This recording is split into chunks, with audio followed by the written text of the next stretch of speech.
of the clothes or the colors of anything around you, does it have some impact? You need to understand this.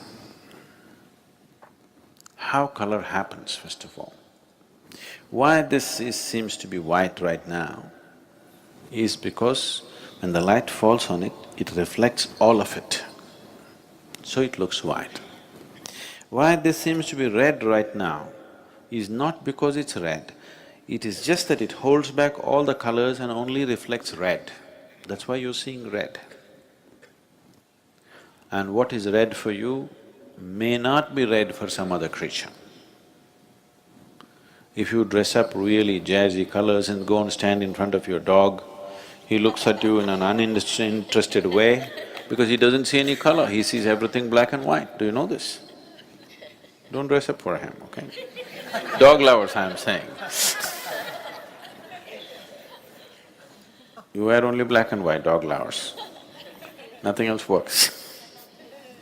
You don't impress him with red, green, blue and whatever. So color is not what it is, color is what it gives away. What you reflect will be your color, what you hold will not be your color. This is the nature of life, not just of color. This is the nature of life itself. Today, if you radiate love, people will see you as a loving human being. If you hold back all your love because you have a love bank, you're full of love but you don't radiate, people will think you're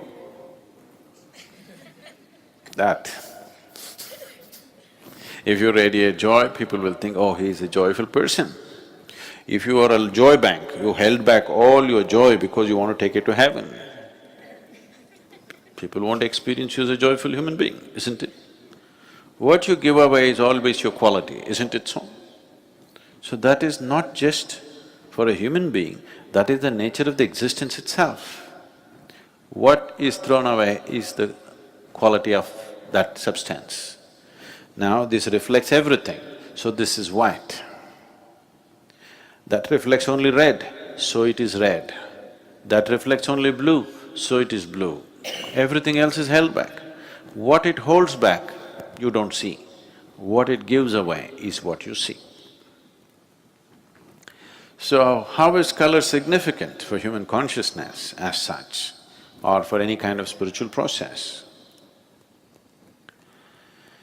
It is significant in the sense that the color that you reflect will naturally add to the aura that you carry. People on the ascetic path don't want to wear anything because they don't want to add any new things to them. They just want to work with what they have, they don't want to take on anything more. What you are right now, to work that out is quite substantial. Adding one more thing and one more thing, it complicates. So they don't want anything, they walk naked. If socially walking naked is difficult, they will put on one little loincloth so that socially there is no issue. But the idea is, they don't want to take on anything more than what they are. They know what they are is substantial. There are other aspects to it, that's different. I'm saying about the color.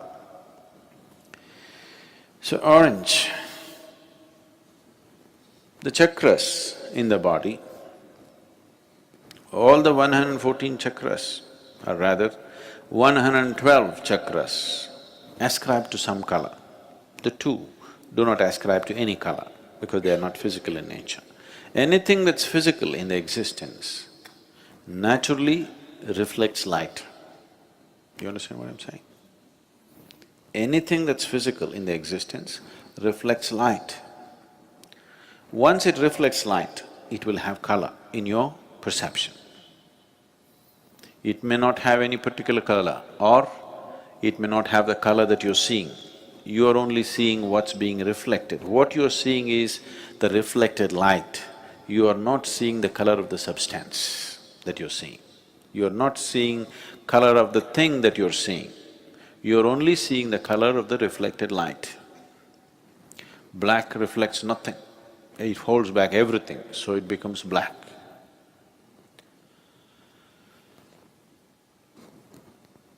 You see, we say the grass is green. No, the grass is not green. It is giving away green, so we see it as green. The sky is blue. No, no, no. Sky is not blue. You go there and see, there is no blue out there. Sky is blue for a completely different reason. Because the refraction quality of the color blue is different from the other colors, that's why the sky is blue. So why is it that spiritual processes, for different types of processes, we use different kind of colors is, those who are on a path where they don't want to gather anything, they will wear white. Those who are into a different kind of sadhana, if their sadhana is mild, but they're on the spiritual path, but they're involved with various aspects of life, they don't want to gather life around them. They want to be participating in life, but they don't want to gather anything. Such people will choose to wear white. People who are on a more intense sadhana, which is oriented towards a particular chakra in the body, which is known as agna, between the eyebrows, they will wear orange because the color of the chakra is orange. They want to radiate that color because the whole process is about enlightenment and reaching to that state of knowing, opening up that dimension of perception which is referred to as the third eye. So they will seek always ochre or orange color because that is the color of the agna.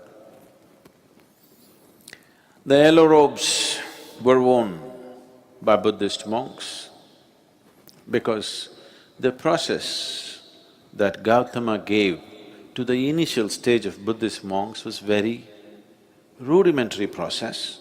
He chose this process for the people because it did not need any preparation, but he wants to cause a wave of awareness. That means he doesn't stay in any town for more than a day. Continuously he is moving from village to village, town to town. There's no time to prepare people for any kind of practice. So the practice that he gives them is very rudimentary, but still he's converting them into monks. He's fixing their life, but not giving them enough preparatory steps. So he told them to wear the yellow robe, because yellow is the color of the Mooladhara. The most basic chakra in the body is Mooladhara. So he wants them to be stable. For a monk, the most important thing is he practices stability in his life. So he just wants them to be stable. They don't have to fly off into a blissful experience, they don't have to get enlightened right now, they don't have to get anywhere. They just have to learn to be stable because he is preparing soldiers to shake the world with awareness. So he told them to wear yellow robes.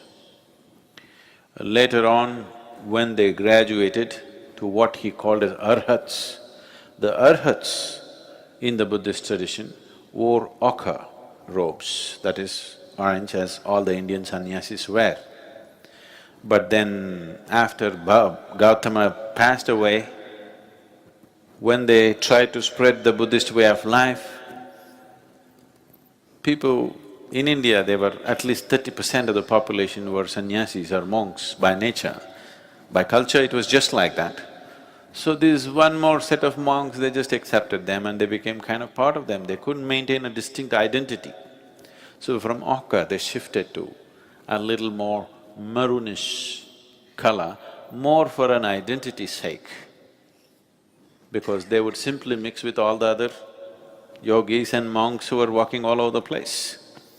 So they wanted to set up a distinct identity, so they switched to a little maroonish color later on. But the basic Buddhist color is still yellow, because yellow is the color of the Mooladhara and it can be taught without preparation. No preparation, no teaching, no nothing, a simple process, just to stabilize and stabilize and stabilize. Such a process is taught when you are charting out a spiritual path for a few lifetimes. See, that tradition still continues in the Buddhist way of life. They keep coming back and coming back to do more work and more work because the process is such, it's of stabilization, not of realization. So that's why the yellow. Devi is always red because red is the most vibrant color. Of all the colors, red is the most vibrant color and feminine represents that. Whether you like it or not, there is a longing in a woman to be like a flower because nature has given that possibility for her. There is a certain quality in the feminine which is flowery. So, when we say flower, the first thing that comes into most people's mind is always red. A red flower is always the real flower. Other things are on the way. Red is vibrant. It is the color of vibrance. Devi, or the feminine form of the divine, is the most vibrant form of divine. Something nobody can miss. The reason why, even if there are other bigger temples, in every village, in every town in India, we will set up a Devi temple. You walk into the Devi temple, she hits you in the face, you can't miss it because it's vibrant. The color of vibrance is always red. It doesn't matter what kind of a person you are, if you come dressed in full red clothes, suddenly people will think you're vibrant, even if you are not. Yes or no? Red dress suddenly sets you off like you're vibrant. And to do certain type of sadhana, which is Devi-oriented, red is needed. The most important things in your life are usually red, you know. Your blood is red. It's not red enough, you go down, you know. Flowers are red, the rising sun can become reaching towards red. Anything that you consider as vibrantly alive, you tend to paint it red because there is a connection between red and vibrance.